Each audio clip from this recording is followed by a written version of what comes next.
ఈరోజు మనం 2024 మలయాళంలో రిలీజ్ అయిన ఒక యాక్షన్ మూవీ స్టోరీ గురించి తెలుసుకుందాం.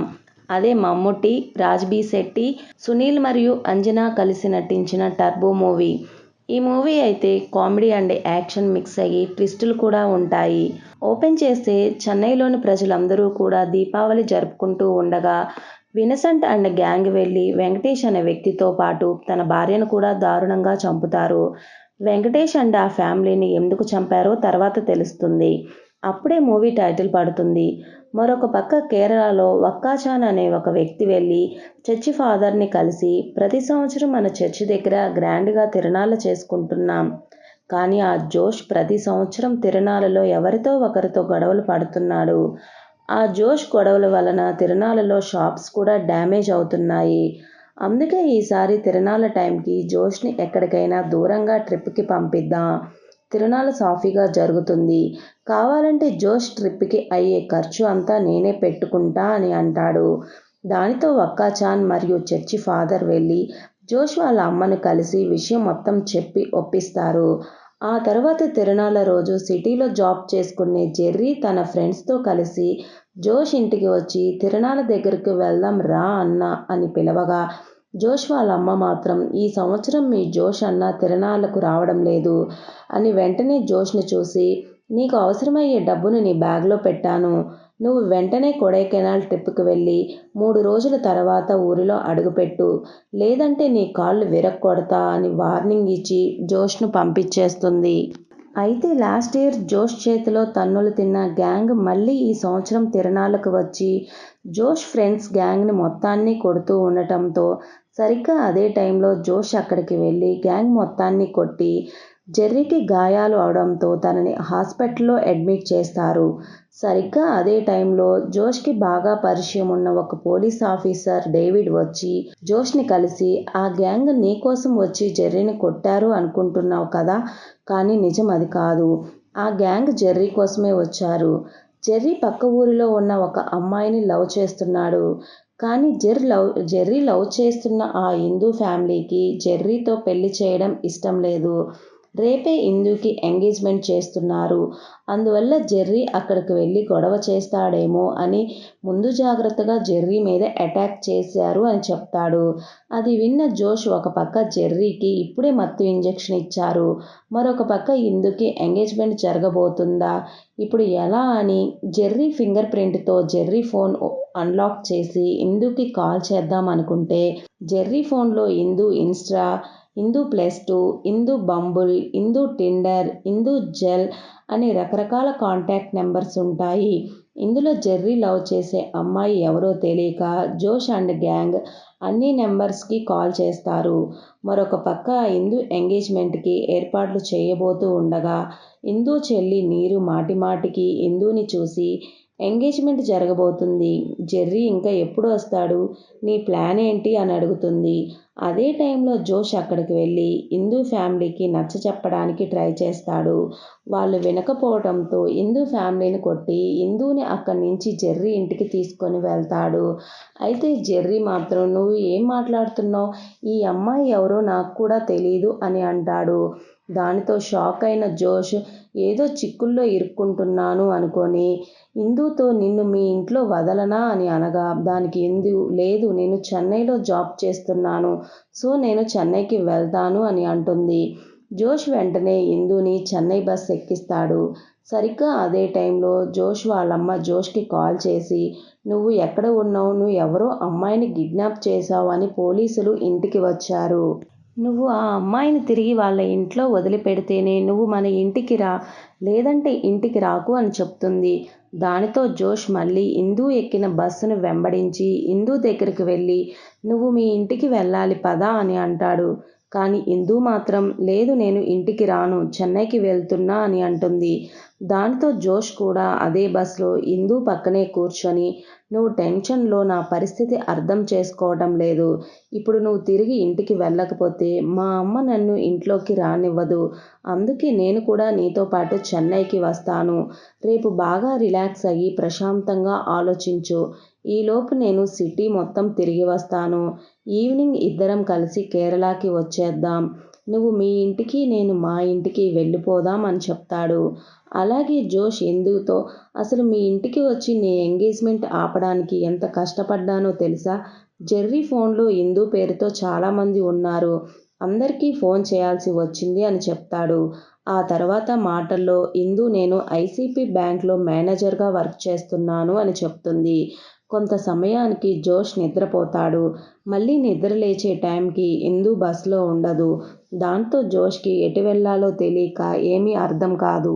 మరొక పక్క యాండ్రూ అనే ఒక బిజినెస్ మ్యాన్ ఇందు వర్క్ చేస్తున్న బ్యాంకుకు వెళ్ళి లోన్ శాంక్షన్ చేస్తున్నందుకు థ్యాంక్ యూ, మీరు కూడా తప్పకుండా నా షోరూమ్ ఓపెనింగ్కి రావాలి అని తనకి ఇన్విటేషన్ ఇచ్చి వెళ్తాడు. ఆ వెంటనే ఎక్స్-ఎమ్మెల్యే ఢిల్లీ బాబు వచ్చి ఇందునితో అన్ని పేపర్ సబ్మిట్ చేసినా కూడా నాకు లోన్ శాంక్షన్ చెయ్యవా అని ఇందుతో గొడవపడి నీ అంతు చూస్తా అంటూ బ్యాంకు నుంచి వెళ్ళిపోతాడు. ఆ వెంటనే జోష్ వెళ్ళి ఇందుని కలిసి అలా చెప్పా పెట్టకుండా బస్ దిగేస్తావా? నీ బ్యాంకుని ఎత్తుక్కుంటూ రావడానికి చాలా టైం పట్టింది అని అంటాడు. దానికి ఇందు మాత్రం నువ్వు ఎంత రిక్వెస్ట్ చేసినా నేను ఇప్పుడు ఇంటికి రాను అని అంటుంది. దానితో ఇందు ఒప్పుకునే వరకు చెన్నైలోనే ఉండాలని ఫిక్స్ అయ్యి దగ్గరలోనే ఒక లాడ్జ్ తీసుకుంటాడు. అయితే లాడ్జ్లో వాటర్ రాకపోవడంతో లాడ్జ్ ఓనర్తో గొడవపడి కొట్టడంతో అక్కడ కేసు అయ్యి జోష్ని అరెస్ట్ చేస్తారు. దానితో పోలీసులు వెంటనే ఇందుని పిలిచి ఈ సిటీలో నువ్వు ఒక్కదానివే తెలుసు అన్నాడు. ఫైన్ కట్టి తీసుకొని వెళ్ళు అని అనడంతో ఇందు కొంత లంచం ఇచ్చి జోష్ని విడిపించి నాతో పాటు నా ఫ్లాట్కి వచ్చి ఫ్రెష్ అయ్యి ఫుడ్ తిని కేరళకి వెళ్ళిపో అని తన ఫ్లాట్కి తీసుకువస్తుంది. అదే టైంలో ఇందు చెల్లి నీరు కూడా కేరళ నుంచి వచ్చి ఇందుతో నేను ఫ్లైట్లో జెర్రీని కలిశాను. జెర్రీ ఫాదర్కి ఆల్రెడీ 2 సార్లు హార్ట్అటాక్ వచ్చిందంట. నువ్వు అలా ఆల్ ఆఫ్ సడన్గా ఇంటికి పోవడంతో తన పేరెంట్స్కి ఏం చెప్పాలో తెలియక నువ్వు ఎవరు అనేది తెలీదు అని చెప్పాడంట. ఆ వెంటనే జోష్ కూడా కేరళకి బయలుదేరుతూ ఉండగా జెర్రీ వెళ్ళి ఇందుని కలిసి నా సిచ్యువేషన్ను అర్థం చేసుకో, నువ్వు సడన్గా వస్తే ఏం చెప్పాలో అర్థం కాలేదు అని చెప్తాడు. అది విన్న ఇందు సరే నేను సడన్గా వచ్చాను, ఎవరో తెలీదు అన్నావు, కానీ నీ ఫోన్లో ఇందు ఇన్స్టా, ఇందు బంబుల్, ఇందు టెండర్ వీరందరూ ఎవరు, ఇంకా ఎంతమంది ఉన్నారు నీ లిస్టులో, నీ ముఖం నాకు చూపించకు అని తిట్టి పంపించేస్తుంది. అదే టైంలో జోష్ కేరళ నుంచి వెళ్ళబోతూ ఉండగా జోష్కి పరిచయం ఉన్న పోలీస్ ఆఫీసర్ డేవిడ్ జోష్కి కాల్ చేసి ఆ హిందూ ఫ్యామిలీలో చాలామంది ఇండియన్ ఆర్మీలో వర్క్ చేస్తున్నారు. అంతేకాదు లోకల్గా మంచి పలుకుబడి ఉంది. అందుకే నీ మీద చాలా సెక్షన్స్ కింద కేసు పెట్టారు. ఈ టైంలో నువ్వు ఇక్కడికి వస్తే బెయిల్ కూడా రాదు. కొంతకాలం చెన్నైలోనే ఉండు అని చెప్తాడు. మరొక పక్క జెర్రీ తను వర్క్ చేస్తున్న బ్యాంకుకి వెళ్ళగా అదే బ్యాంక్లో వర్క్ చేసే సీతు వచ్చి జెర్రీని కలిసి నువ్వు లీవ్స్ పెట్టి ఊరికి వెళ్ళిన టైంలో వెంకటేష్ అనే వ్యక్తి వచ్చి తన భార్యతో కలిసి బ్యాంకుకి వచ్చి ఈ కంప్లైంట్ ఇచ్చాడు. వెంకటేష్ భార్య జనని ఫాదర్ చనిపోయి ఇప్పటికి 8 ఏళ్ళు అవుతుందంట. కేవలం ఆయన వాడిన గుర్తుగా ఇంకా ఆయన మొబైల్ని యాక్టివ్గా ఉంచి వీళ్ళు వాడుకుంటున్నారంట.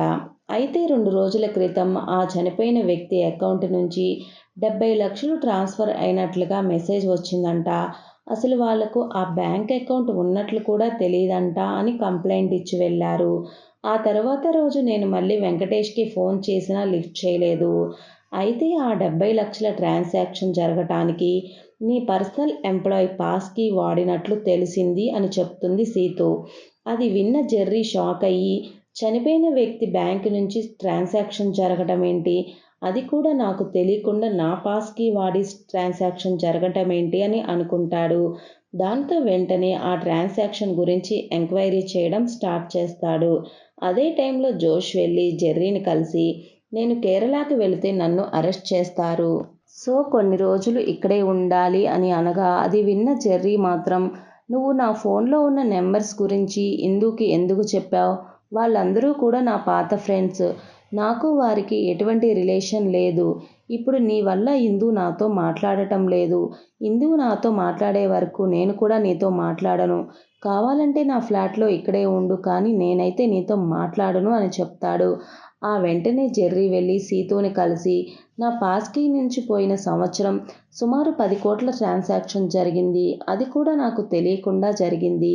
చనిపోయిన వారి అకౌంట్స్లో మనీ చాలా కాలం అలానే ఉండిపోతుంది. వాళ్ళ ఫ్యామిలీ మెంబర్స్ కూడా ఆ చనిపోయిన వ్యక్తికి అకౌంట్ ఉన్నట్లు కూడా తెలియకపోవడంతో వారి అకౌంట్లో అలానే మనీ ఉండిపోతుంది. అయితే ఎవరో కానీ చాలా పక్కాగా మన బ్యాంక్లో పనిచేసే వారి సహాయంతోనే ఆ చనిపోయిన వారి అకౌంట్లో ఉన్న మనీని వేరు వేరు అకౌంట్స్లోకి ట్రాన్స్ఫర్ చేసి దోచుకుంటున్నారు అని చెప్తాడు. చెర్రీ మరొక పక్క వెట్రి అనే వ్యక్తి చెన్నైలో లీగల్ బిజినెస్ల నుండి ఇల్లీగల్ బిజినెస్ల వరకు ప్రతి బిజినెస్లోనూ ఇన్వెస్ట్ చేసి అడ్డు వచ్చిన వారిని చంపుకుంటూ ఎదుగుతూ ఉంటాడు. అయితే ప్రస్తుతం ఉన్న గవర్నమెంట్ వెట్రి లీగల్ బిజినెస్లకు అడ్డుకుంటారు. వెట్రి వెంటనే వెళ్ళి సీఎంను కలిసి, నువ్వు నాకు అడ్డు వస్తే నేను నీ గవర్నమెంట్ను కూల్చి నాకు నచ్చిన గవర్నమెంట్ని పెట్టుకుంటాను అని ఎమ్మెల్యేలను కొనడం మొదలు పెడతాడు. అలాగే వెట్రి ఎమ్మెల్యేలను కొనేసి గవర్నమెంట్ని కూల్చబోతున్నాడు అనే విషయం ఒక జర్నలిస్ట్ బయట పెట్టడంతో వెట్రి వెళ్ళి ఆ జర్నలిస్టును తన ఫ్యాక్టరీకి తీసుకొని వెళ్ళి చంపేస్తాడు. మరొక పక్క జోష్ వెళ్ళి ఇందూని కలిసి, నేను కొంతకాలం ఇక్కడే ఉండాలి, ఏదైనా జాబ్ ఇప్పించు అని చెప్తూ ఉండగా ఎక్స్ ఎమ్మెల్యే ఢిల్లీకి ఇందూ లోన్ ఇవ్వలేదు అని తన మనుషులతో వచ్చి ఇందూని కొట్టబోగా జోష్ వాళ్ళందరినీ కొట్టి పంపించేస్తాడు. ఆ వెంటనే ఇందూ తనకి బాగా పరిచయం ఉన్న బిజినెస్ మెన్ ఆండ్రూకి జోష్ను పరిచయం చేస్తుంది. దానితో ఆండ్రూ జోష్ని తన పర్సనల్ కార్ డ్రైవర్గా పెట్టుకుంటాడు. ఆ వెంటనే ఆండ్రూ వెళ్ళి లోకల్ డాన్ అయినటువంటి ఆటో బిల్లాను కలిసి కొంత మామూలు ఇచ్చి బిజినెస్లకు అడ్డు రావద్దు అని అంటాడు. అయితే ఆటో బిల్లా మాత్రం నేను రేటుని పెంచాను అని ఆండ్రూని కొడతాడు.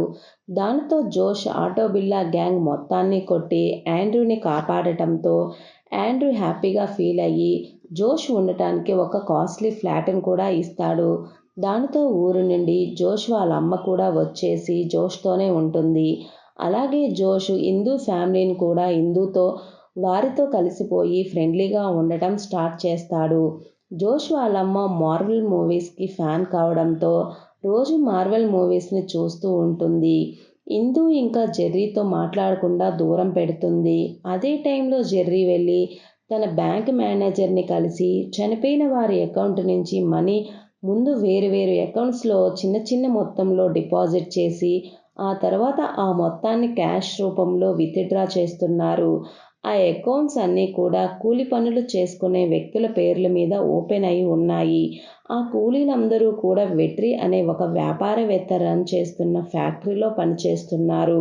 వారికి తెలియకుండానే ఆ అకౌంట్స్ ఓపెన్ చేసి వాటిని వాడుతూ ఈ స్కామ్ మొత్తం వెట్రి చేస్తున్నాడు అని చెప్తాడు.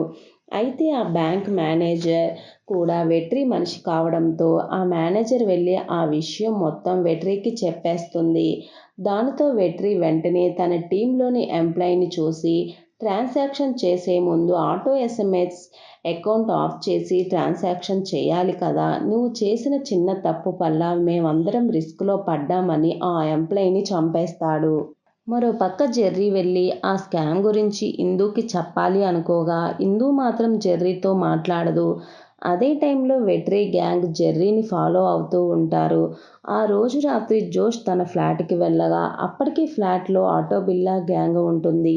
దానితో ఆ గ్యాంగ్ మొత్తాన్ని తరిమేసి తన బెడ్రూమ్లోకి వెళ్ళి చూడగా బెడ్రూమ్లో జెర్రీ ఉరివేసుకొని చనిపోయి ఉంటాడు. పోలీసులు జెర్రీ ఫోన్ చెక్ చేసి జెర్రీ ఫోన్ నుంచి తన ఫాదర్కి పంపించిన మెసేజ్లో నా లవ్ ఫెయిల్ అయినందుకే నేను చచ్చిపోతున్నాను అని ఉంటుంది. సో జెర్రీది ఆత్మహత్య మాత్రమే అని కేసుని క్లోజ్ చేస్తారు. దానితో తమ వల్లే జెర్రీ చనిపోయాడు అని జోష్ మరియు ఇందూ చాలా బాధపడుతూ ఉంటారు. మరొక పక్క వెట్రి తాను స్కామ్ చేసిన డబ్బుతో ఎమ్మెల్యేలను కొంటూ ఉంటాడు.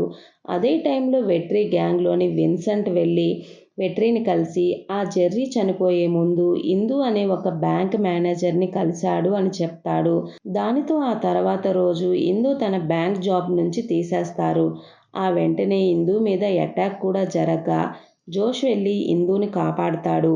ఆ రోజు రాత్రి సీతూ వచ్చి ఇందూ మరియు జోష్లను కలిసి జెర్రీది ఆత్మహత్య కాదు, అది ఒక హత్య అంటూ బ్యాంక్లో జరుగుతున్న స్కామ్ గురించి వారికి ఎక్స్ప్లెయిన్ చేసి నీ జాబ్ కూడా పోవడానికి వెట్రీనే కారణం, ఈరోజు జెర్రీ ఇది మొత్తం జోష్కి చెప్పడానికి జోష్ ఫ్లాట్కి వెళ్ళి వెయిట్ చేస్తూ నాకు వీడియో కాల్ చేశాడు.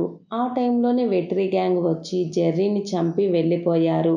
ఇప్పుడు జెర్రీతో మాట్లాడిన వారందరి ప్రాణాలు కూడా రిస్క్లో ఉన్నాయి అని జెర్రీ కలెక్ట్ చేసిన ఆధారాలన్నీ కూడా ఇందూకి ఇచ్చి నేను దుబాయ్కి వెళ్ళిపోతున్నాను, నువ్వు జాగ్రత్తగా అని చెప్పి సీతు వెళ్ళిపోతుంది. దానితో జోష్ వెంటనే ఇందూతో మనం వెంటనే కేరళకి వెళ్ళిపోదాం అని అనగా దానికి ఇందూ మాత్రం జెర్రీని చంపిన వారికి శిక్ష పడాలి, నాకు సుకుమారన్ అనే ఒక సిన్సియర్ పోలీస్ ఆఫీసర్ తెలుసు అని జోష్ని స్టేషన్కి తీసుకొని వెళుతుంది. అయితే సుకుమారన్ కూడా వెట్రో మనిషే కావడంతో వెట్రీ అండ్ గ్యాంగ్ పోలీసుని కలిసి జోష్ మరియు ఇందూని అక్కడే చంపేయాలని అనుకుంటాడు. కానీ ఆ ఫైట్లో జోష్ మరియు ఇందూలు అతి కష్టం మీద ఆ స్టేషన్ నుంచి తప్పించుకొని ఇందూ చెల్లి నీరు అలాగే జోష్ వాళ్ళమ్మ రిస్క్లో ఉన్నారు అని అర్థం చేసుకొని వెంటనే వారికి కాల్ చేస్తారు. ముందుగా జోష్ వాళ్ళమ్మకి కాల్ చేయగా అప్పటికే వాళ్ళమ్మ ఏడుస్తూ ఫోన్లో మాట్లాడుతూ ఉంటుంది. దానితో జోష్ ఏమైంది అని అడగ్గా దానికి జోష్ వాళ్ళమ్మ మాత్రం ఏడుస్తూనే ధోని స్కాట్ చనిపోయాడు, అందుకే ఏడుస్తున్నా అని అంటుంది. దానితో జోష్ వాళ్ళ అమ్మకి రౌడీలు అక్కడికి రాబోతున్నారు అని చెప్తాడు. వెంటనే ఇందూ చెల్లి నీరుకి కాల్ చేసి కొంత సమయం తర్వాత రౌడీలు జోష్ వాళ్ళ అమ్మ దగ్గరికి వెళ్ళి టైంకి జోష్ వాళ్ళమ్మ అక్కడ గ్యాస్ సిలిండర్ పేలేలా చేసి అక్కడ నుంచి తప్పించుకుంటుంది.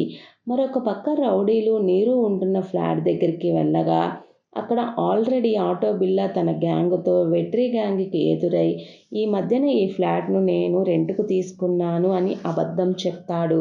రౌడీలు వెనక్కి వెళ్ళిపోతారు. అప్పుడే జోష్ వెంటనే తన మదర్ని నూరిని కూడా కలిసి తనతో పాటు కారెక్కించుకొని డైరెక్ట్గా పోలీస్ ఆఫీసర్ సుకుమార్ ఇంటికి వెళ్ళి నువ్వే మమ్మల్ని సిటీ దాటించాలి లేదంటే నీ కూతుర్ని చంపేస్తాను అని బెదిరించడంతో దానితో సుకుమారన్ తనే స్వయంగా వారి కారులో డ్రైవ్ చేస్తూ చెక్ పోస్టులు మొత్తం దాటించి ఊరి చివర ఆ కారులో ఒక ఫోన్ని వదిలేసి ఆ కార్ని ట్రేస్ చేసి కారు వెళ్తున్న రూట్ని వెట్రీకి సెండ్ చేస్తాడు సుకుమారన్.